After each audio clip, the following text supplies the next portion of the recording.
Hello friends, it's Picklin Parson here, and we've got several woods that we use today with the chicken breasts that we've already gotten prepared. We brined them, we rubbed them, and now we're ready to smoke them. This is a piece of hickory. Now, it doesn't have its bark on it because we use the hickory bark as kind of a kindling to get the fire going, as we've got it going here.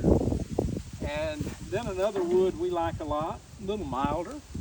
This is a pecan wood. You can see the bark, and that's a nice piece of pecan wood that produces a nice smoke. Not as dark a smoke as the hickory, and very, very tasty. Now, in watching some of my Appalachian friends who do a lot of smoking, they introduced me to a couple of woods that are very good, and we have these trees around here. I had a downed sassafras tree that was sizable, and I split it up, and this is one of the limbs. But sassafras wood is good to use too. Don't use a lot of it, but I like to put a stick or two of sassafras wood when I'm smoking the chicken breast. And this is a piece of persimmon wood, and this is wild persimmon. I've also got some peach wood and a little bit of apple wood, but the persimmon wood is also a real nice kind of fruity flavored wood that I'll put a little bit in the firebox when we're smoking the chicken breast. So we've got a good fire going, as you see, and once you get the fire going, stoked nicely, you can close it down like that, and that's going to turn all the smoke going this way. The wind's out of the north today, which is good for the position of my smoker because it blows all of the fire and the smoke toward the meat. And this is half of the chicken breasts that we prepared earlier, and they're going in the smoker right now. So I go like this and like this, put them in the smoker. Now, when they're in the smoker like this, I like to use the pan so that they don't get the grill marks. And the pan heats up and it cooks them on the bottom, and the smoke heats up, and halfway through the process I'll flip them and pour off any liquid that's drained out of the chicken breast. But believe me, this is a great way to keep these chicken breasts nice and moist. Now, the temperature here is going to keep heating up because we've just now closed everything down. You can see this one over here that we didn't open is already up to 200. And I like to smoke somewhere between 200 and 250. I don't want it too hot to where you're kind of grilling it, and I don't want it too cold. But right in there is the just right, and that's where I'll bring it. And I'll keep adding wood as we go along and stoking the fire a little bit to make sure we keep that smoke rolling. So I'm going to put a piece of sassafras wood in next, and we'll show you the finished product soon. Hello friends. Okay, we're halfway through our cooking, and I want to say a few things. Now, you notice I've got a different hat on. This is my smoking hat and my farm hat. I don't wear the little city hat that I had on in other videos when I'm out here in the smoker. And I've got an apron on that my daughter gave me, and I just love this apron. She gave it to me for Christmas. That was a very special gift.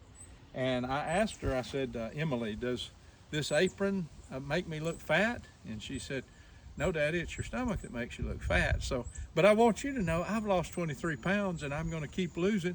And by the time I retire, I'm going to be a lean, mean smoking machine. Anyway, here we go.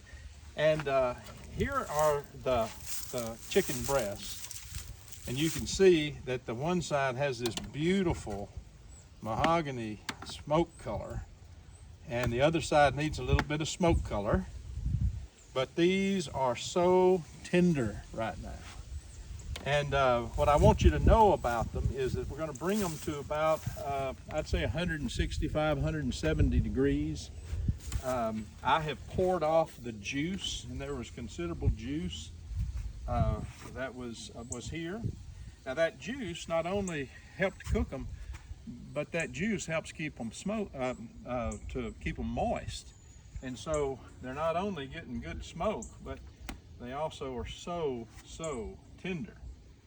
So I'm going to keep turning these, and I'm going to scoot them back into the smoker. As you can see, we've got just the perfect temperature. And they'll smoke for probably another hour, and they'll be up to temperature. And then we'll get them to the cooler and get them cooled off, and they'll be in chicken salad sandwiches on Monday. So thanks for tuning in so far, and come back in a few minutes and we'll have a finished product. All right, I think we're done. I